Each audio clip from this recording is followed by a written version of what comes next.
Maazimio yaliyotolewa na bunge hilo yanalenga kukandamiza na kuingilia uhuru wa nchi ya Tanzania kinyume na sheria za nchi na za kimataifa kwa madai ya kutetea haki za binadamu ikiwemo mapenzi ya jinsia moja.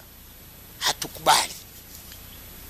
Hata Mheshimiwa Rais kama taongoza nchi ya wanaume wanaoana, tunasema hatukubali.